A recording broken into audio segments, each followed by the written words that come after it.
All right, guys. So a single leg sprawl defense. So Michael's in on the single, and this is something I first learned from my friend Jack Toffer, right? Dave Combo Black Belt, trained extensively with Hickson. And with this, I'm sitting my leg through this way towards the camera. And once I kill, like what he's gonna try and do on the single is keep the leg in, right? So it's like almost like he's hiking a football there. And when my leg sits through here, like what a lot of people want to do is they want to sprawl the leg back that way. Not to say you can't get out that way. There's different ways to defend this. But this, my leg is going to go this way. I'm going to add weight on his back, right? And I think about my leg going in front to pull his hands away and break his grip. When I teach this, some beginners, they, or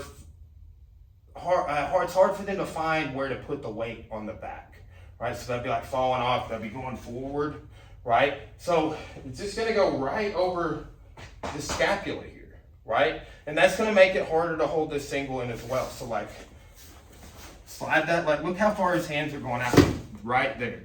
Now look, I've opened the gi, I can reverse that sit through, just retract that leg, square the hips, Okuri-Eri-Jime, sliding lapel choke. So if he goes in again here, take that out, put that weight on his back, right, sliding there. I've got that lapel, reverse your sit through, double lapel choke.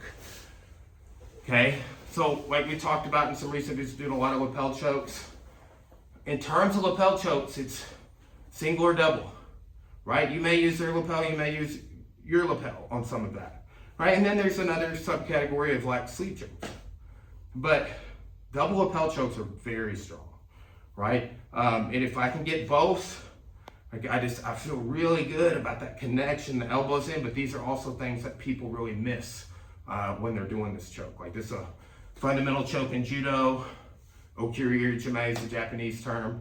We use both. So sliding lapel choke, double lapel choke, whatever you want to call it. All right, guys, thanks.